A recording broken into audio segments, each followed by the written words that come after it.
Hello, this is the next video in a playlist that I'm calling General Linear Models, Design of Experiments. And within that playlist, I'm creating several little mini-series, and each one is associated with a different experimental design. And this little mini-series, and this is part 2 of it, we're looking at repeated measures, one-way fixed effects ANOVA. And here we're going to start looking at the perpendicular projection matrices associated with the design matrix. And as a reminder, part 1, of course, we're not going to review in depth, but a little bit here. Y is equal to x beta plus epsilon. And really, I should have a star right there because that beta is different than this beta.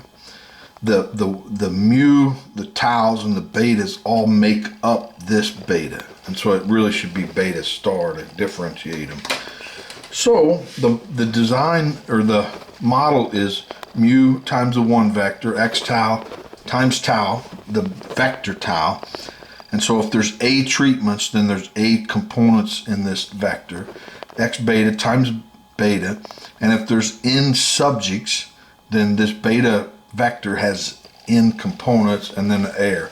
The betas are normally distributed, mean 0, constant variance sigma beta squared, covariance is 0, epsilon is normally distributed, mean 0, constant variance sigma squared.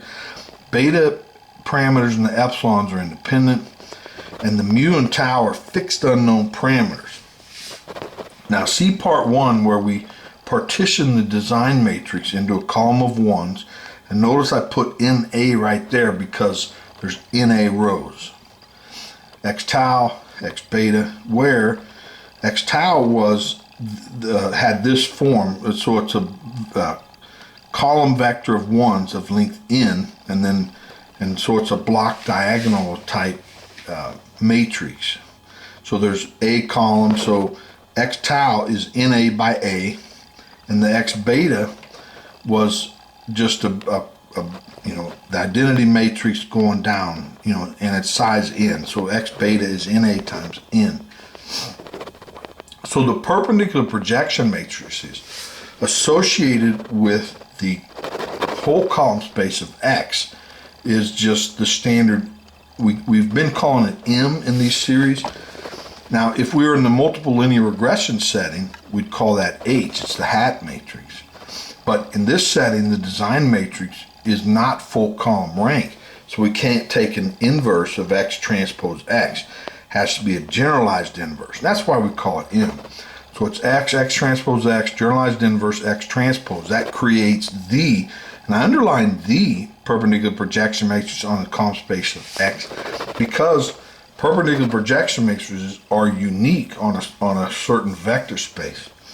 Now to create the perpendicular projection matrix onto the column space of 1s, it's just 1 transpose 1 inverse because it's only a column of 1, so it's full column rank. And then this can be thought of as 1 over NA times UNA. Now U is my notation for a matrix of all 1s.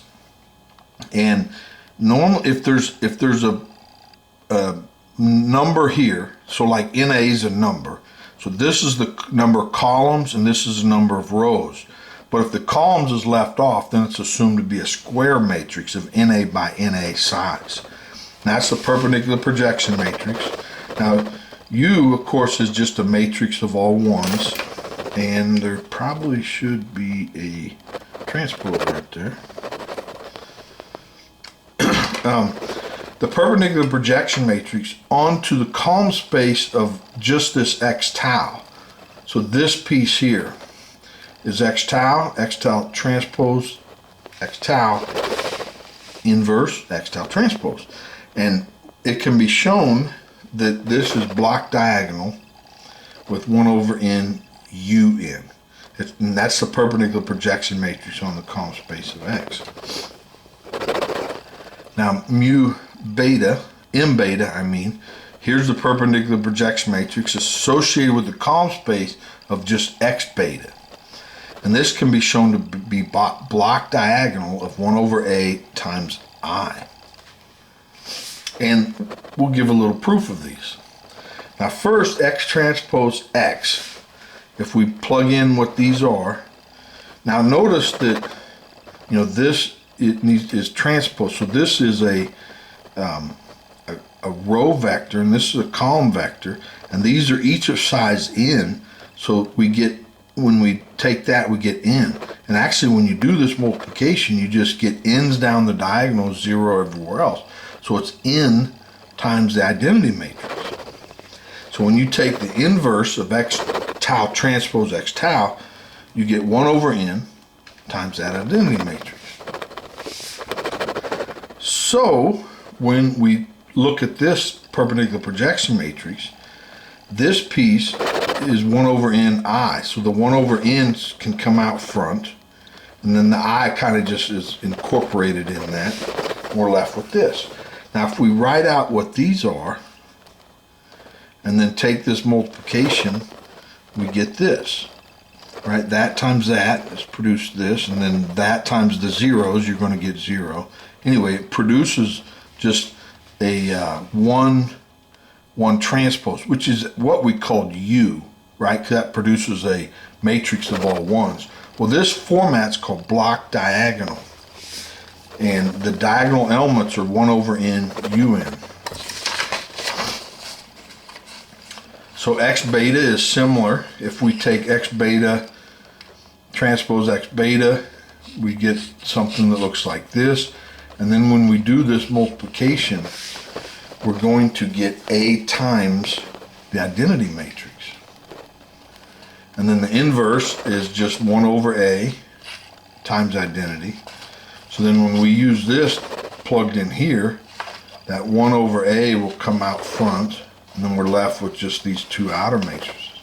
Well, when you multiply these together, you know, that times this is this, and then each one is, you just get the little identity matrix, and this format is called block. It's a block matrix.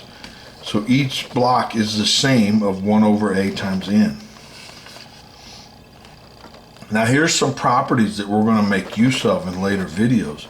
If we take J times Y, now remember J has this form, and then when you do this multiplication out, you're going to get the grand mean, so Y dot dot mean, times a 1 vector of size NA. And to me that makes perfect sense. So this is a constant vector of size NA. And J is a perpendicular projection matrix on the column space of 1. So whenever we pre-multiply some dangling Y vector, it's going to shove it down onto that column space. So it has to be a constant vector. So this makes sense that we got it. Now, mu tau Y, the mu taus were block diagonal of this.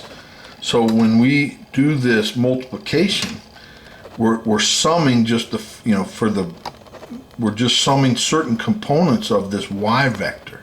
And that's why we get this. So it's the treatment mean 1 times y1, the 1 vector of length 1. So the treatment mean 1 is repeated n times, and then treatment 2 mean is repeated n times, all the way to treatment A, and it's repeated n times. So that's, and this is actually the, if you look at the column space of x tau, this is the format. And so it makes sense that the perpendicular projection matrix for x tau, or you know, the column space of x tau, shoves it down onto something that looks very similar. Now, m beta times y is this. So m beta, the perpendicular projection matrix on the column space of x beta, is this times y. So when you do this multiplication, remember this is block this, so it actually picks off the first subject in treatment 1, the first subject in treatment 2, the first subject in treatment 3, all the way to the first subject in treatment N. Adds them and divides by A. So that's actually the mean for the so it's the subject mean. and then the second subject mean, third subject mean, and then it just repeats all the way down, and that's what we're going to call the Y block mean. Now multiplying J, M tau, and M beta, if we multiply M tau times J, that equals J, and if we multiply M beta times J, that is J. The multiplication of M tau times M beta is this, and this a block diagonal times a block matrix, you get a block matrix back of 1 over NA times U. But block means that this is repeated in every component. So this is a matrix of 1s divided by NA over A. So it's actually the whole matrix is filled up with that. So it's not, we can just call it a matrix of 1s divided by NA, which is what J is. And similarly, you can M beta times M tau is J. Now, orthogonal matrices, and this is really crucial to the development of this type of design, is that we orthogonalize the columns of the design matrix so they're orthogonal to that first column of J. And you do that by taking this. Well, I may be jumping ahead. So the perpendicular projection matrix, J, M tau J, and they're all orthogonal.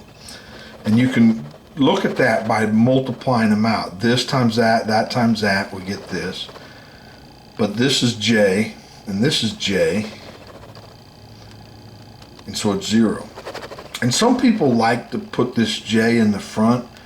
So if we decide to unpack a transpose, then we get M tau J, but this is J, and since J is symmetric, that goes away, and it's 0. Kind of different ways to think about it. So J times this, we get 0. This product, if you FOIL it out, you get this. So this is J, this is J, this is J, J. So that goes away at 0. So they're all orthogonal. Now, M tau J minus J and M beta minus J are perpendicular projection matrices onto their respective column spaces. Okay, and you can then, to test that, we need to say, is it symmetric and is it idempotent? And then we know it's a perpendicular projection matrix onto its own column space. And so here, when you multiply this out, we're testing that whether it's idempotent. You get this, but J is idempotent, so that's just J, and this is J, so those go away. This is J, and this is M tau, because that's a perpendicular projection matrix. So we get it back, so it is idempotent. And similarly, M beta J is idempotent. It's symmetric. If we look at the transpose, that transpose goes in, but these are both symmetric, so we get it back. Same way from M beta J, it's symmetric, or if we look at the transpose, distributed, these are symmetric, so we get it back. And so by property 3 of a video I call perpendicular projection matrices, the result follows. And now, since it's getting a little long, I stopped it, and in the next video, then we go into more detail about the column spaces of the design matrix and how these perpendicular projection matrices work on each of those. Well, I hope you enjoyed it. I sure did. Please like the video and subscribe so you don't miss the next one. Thanks. Bye.